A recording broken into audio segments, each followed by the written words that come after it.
Rafael cuts Lolo off. Ano ba yan? Nasuspend pa? Pangaasar na sana yun sa kanya eh. Sinong Ika? Ano pinag-uusapan nyo?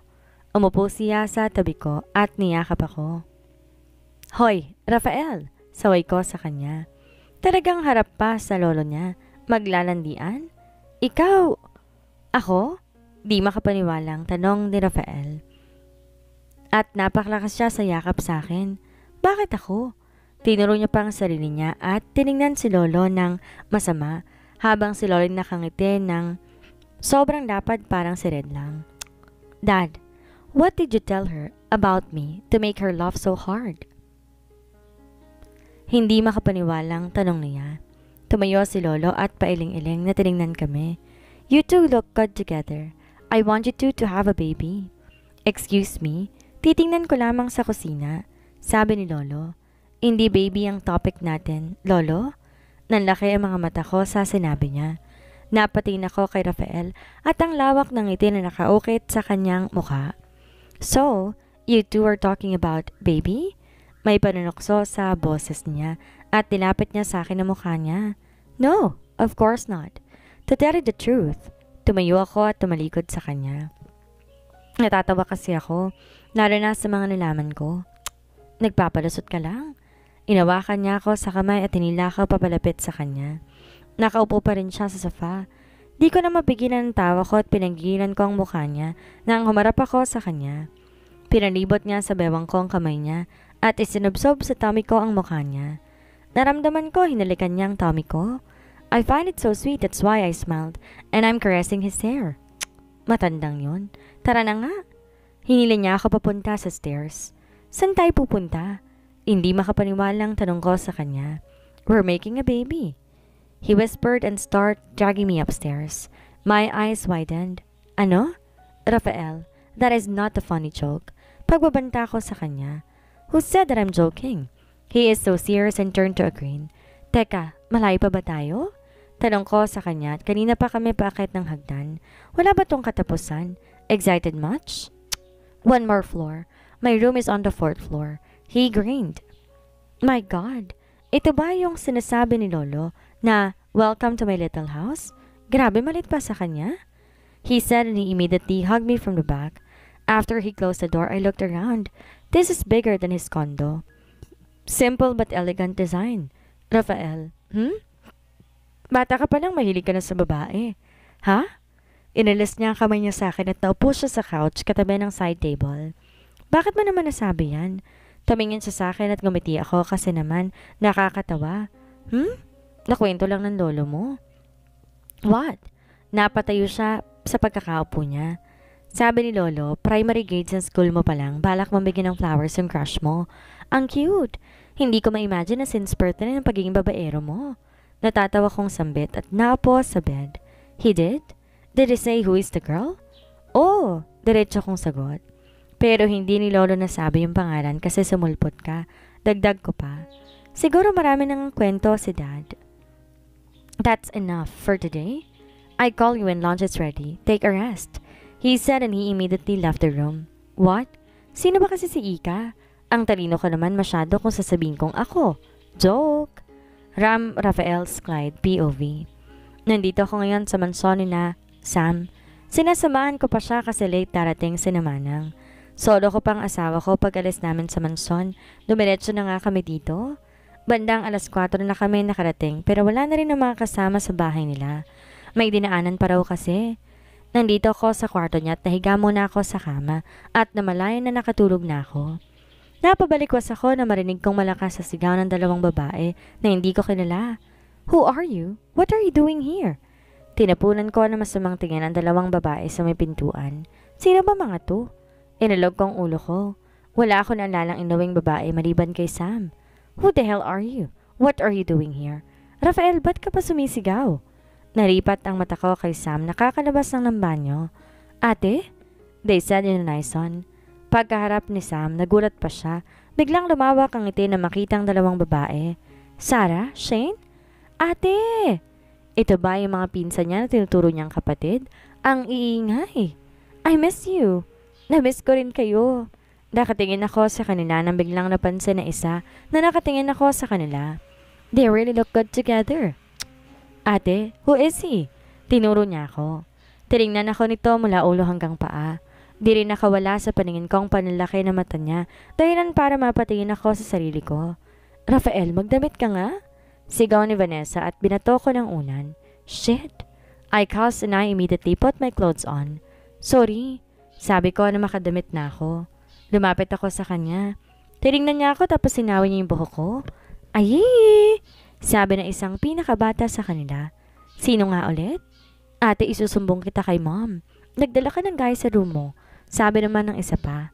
Shane, kahit isumbong mo pa ako right now, right here, tapos pag nalaman ni mom kung sinong kasama ko, mas lalo pa siyang matutuwa. Natatawang sabi nito at niyakap si Shane. Ate, ikaw ha? Having a guy in your room, it's so suspicious. Sabi ni Sarah at gumiti na nakakaasar. Yeah, and he's lying on your bed. Well, use in the bathroom then. Kung hindi kami dumating, what do you think may happen? Shane sat down on the sofa. May kapaparazzi pala tong mga kapatid niya eh. Umalis ako sa kama at iiling na lumapit kay Vanessa. Kay talaga kung anong iniisip niyo. To tell you that this man is my husband, Rafael, my sisters, Shane and Sarah. She said and smiled at me. Husband? Oh my ate! Protesta ng pinakabata. He's so handsome. I want him to be my husband too. Nasamid ako ng sariling naway. Hello, nice to meet you po, kuya. Little sister mo na rin ako, ah. Pwede rin maging kabit mo. Shane and she waved at me and just smiled on her. What the heck? Buti pa tong batang to, nasabihin ako ng gwapo.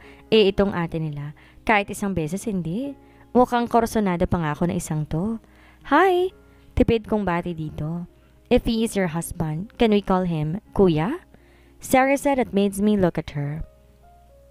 Vanessa, look at me. Yes, you can? I answered in a calm tone. I didn't mean to shout earlier. I added, okay lang po, kuya. Nagulat kami na may guy sa bed ni ate. Sorry sa istorbo. Sarah and she raised her hands. Peace sign. I smiled. It's okay. Napakamot ako sa ulo at bumaling kay Vanessa na nakahawak sa kamay ko. May kasama na siya. I must go home now. Maiwan na muna namin kayo. Nice to meet you, Kuya Rafael. Sarah said and she waved at me. Lumapit siya kay Vanessa at tumalik sa pisngi. Tumingin ako sa wristwatch ko. 7 p.m. na. Aalis na ako. Paalam ko kay Vanessa. Ang totoo nga'y ayaw kong umalis. Sanay na akong katabi siyang matulog and now it's a big adjustment again. Sige, pasensya ka na sa kanila ha. Makakulit talaga ang mga yon. Ngumiti siya sa akin. I see. You don't need to apologize. I'm just curious why I can see them when I visit you here. Palagi ko siyang pinapupunta dito. Kung di siya mag-isa, mga maids ang kasama niya. Walang iba. Kasi po, kapag pumupunta ka dito, weekend sa oras na yon, nasa tita nila sila sa mother side. O kaya, sa amin pupunta. Tulog na sila ng mga ganong oras. They visit their relatives this past few weeks and that's why I'm always alone here. I smiled on her explanation. I see. I kissed her cheeks. I have to go. Sabi ko na makalabas na kami sa main door. Nandito kami sa garahe nila dahil dito ako nakapark kanina. Sige, ingat ka. She smiled. Yun lang? Tanong ko na kinakunot ng noon niya. Bakit? Meron pa ba? Nalilito niyang tanong. Oo naman, sagot ko. Nilapit ko ang mukha ko sa kanya and I kissed her on the cheek. This is all I wanted. A kiss. Bye! Sweet dreams, my lady. Months from now, we're living in the same roof. I promise you that. I whispered before I entered my car. Vanessa, POV. Iya, malamig na nandito ka pa. Hay, naku kang bata ka. Habang hinihila ako papasok. Di ko na malayan na nakaalis na pala siya at di ako nakagalaw sa kinatatayuan ko nang marinig kong binulong niya. Back to normal life. Vanessa. Makalipas ang araw, muli sila nagkita ni Rafael. Ang tagal niya. Nasaan kaya pumunta ang Rafael na yon? Is this his way to avoid me? Bahala siya. Kung di na siya lalabas, di babalik na ako ng room. Wala naman akong gagawin dito eh. Kinuha ko ang bag ko at naglakad na ako papunta sa door ng rooftop. Bababa na ako. I'm about to step in the first stair when someone hugged me from the back. Where do you think you're going? I told you to stay and wait for me here, didn't I? He whispered to his ear. I can smell his breath. Its smell is a strawberry mint. It's his smell. Ano bang ginawa mo, ha? You make me wait for half an hour? I looked at my wristwatch. I took a half bath. Sorry kung natagalan ako. So, let's go? Nagugutom na ako. Kinuha niya ang kamay ko and he kissed it. Let's go. He looked at me seriously and he removed the straps of my bag on my shoulder. Ice cream? He broke the silence. Katatapos pa lang namin kumain. Ang bilis niyang kumakain kasi gutom na raw siya. Baliw lang eh. Kaya hindi na ako nagtaka na masamid siya. Hey, or to my wife. He snapped his fingers. Huh? I asked him. Sabi ko, gusto mo ng ice cream? Nilaro niya ang daliri ko.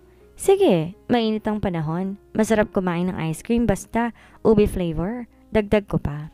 He stood up. Oo ba? Tara. Hinili niya na ako patayo. Saan tayo pupunta? I looked at him. Kukuha ng ice cream, he said. It's Ram. Kinausap pa naman yung pintuan. Ito yung door na pinasukan niya kanina and to my surprise, the door opened. May buhay pa rin tong pinto? Nako, let's go. Di ko maiwasan na hindi magulat na makapasok na kami sa loob. It looks like a house. A condo? Panglaki yung style and design niya and it's a manly type. From the color of the wall and the things here, it's black and white. Expensive ang mga gamit. She left side may mini living room. Sa right side naman, may mini bar at puno ng alak sa likod nun. May kitchen. May dining table sa likod ng sofa sa living room at may hagdan pataas. I'm sure it's a room upstairs. Parang bahay na talaga to. Pwede ba na sa school? Nandito ka nga sa tabi ko, pero ang layo-layo ng iniisip mo. Napatingin ako kay Rafael. Nakasandal siya sa minibar habang nakatingin sa akin. Sorry, imagine may bahay ka sa school? I said unbelievable. Naamoy ko iba't ibang alak. Ayoko ng amoy na yon.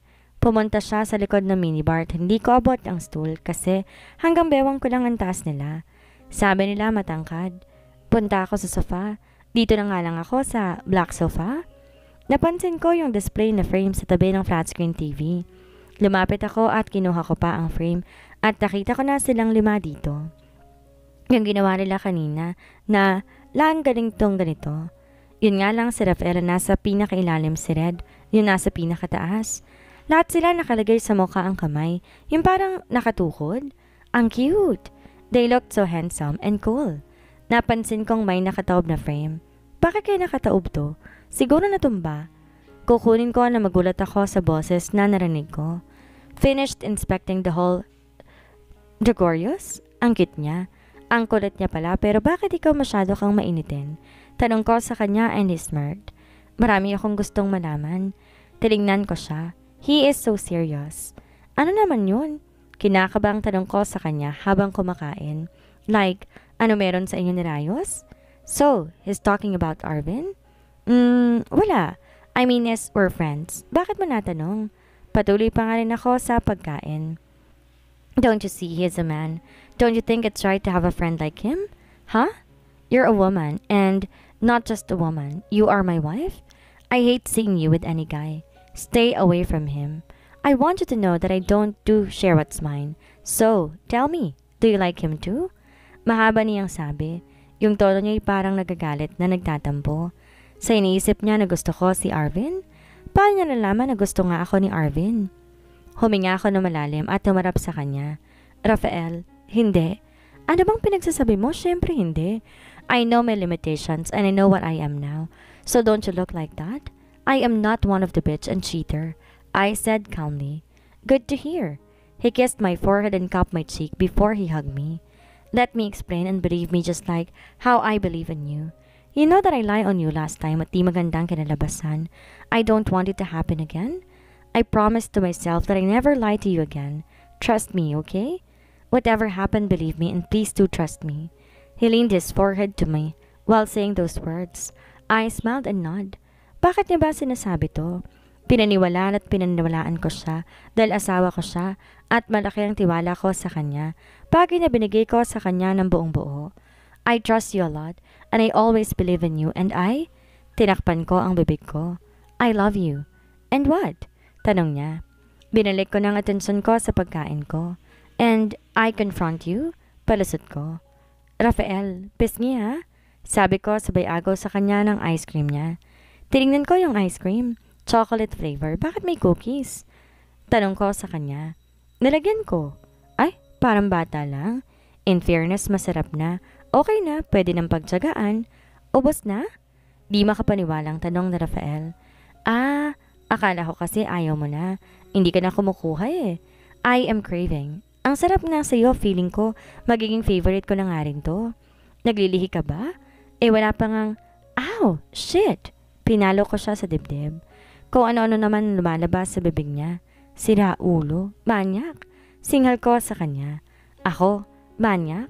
Ang gwapo ko namang manyak. Iwala nga akong ginagawa sa'yo. Hangin na naman. Gwapo ka? Talaga? San banda?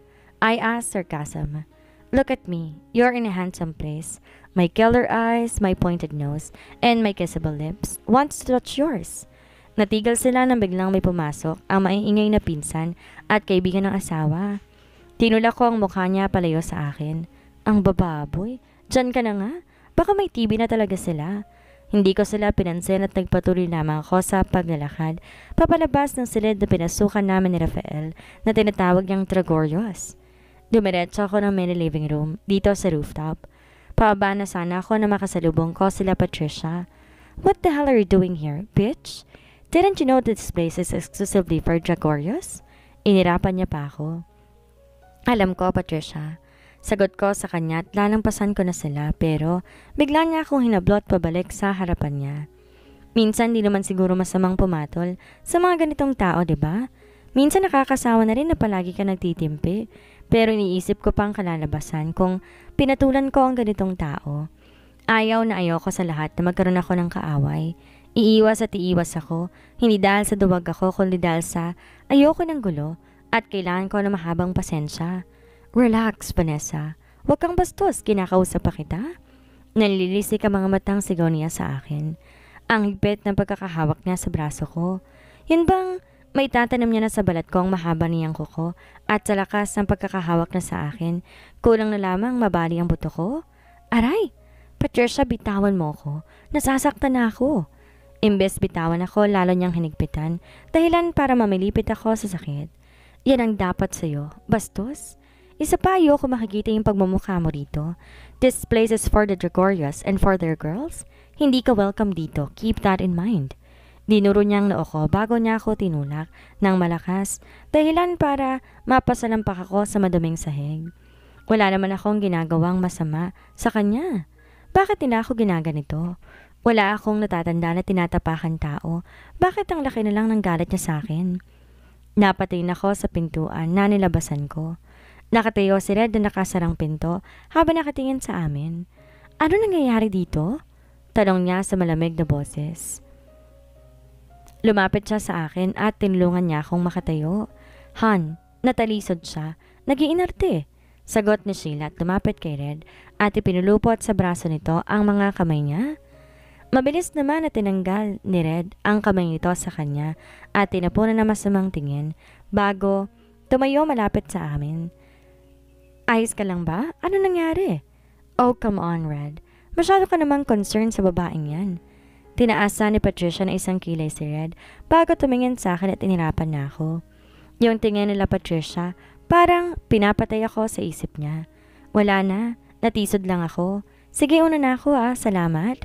Palusot ko pa pang di na ako mapapang usapan upang makaiwas na nga rin ako sa gulo. Ayoko ng away. Mabilis ako naglakad pala sa rooftop. Akala ko ako lang ang babaeng dinala niya doon. Pinaniwalaan kong sinabi niya kahit na hindi naman talaga kapanipaniwala na ako ang babaeng dinala doon. Ako ba talaga? Pero ano? Kitang-kita naman kay Patricia na sanay siyang palaging nandoon. Halata namang tambayang din nila ang rooftop na yon. I can feel my tears. Nanlalabo na rin ang paningin ko dahil sa luha ko. Ewan ko ba bakit ako nasasaktan ng ganito? Aray! Napaupo ako sa sahig nang bumangga sa akin. Pinunasan ko ang luha ko, tiningnan ko kung ano ang nabangga ko. My eyes widened.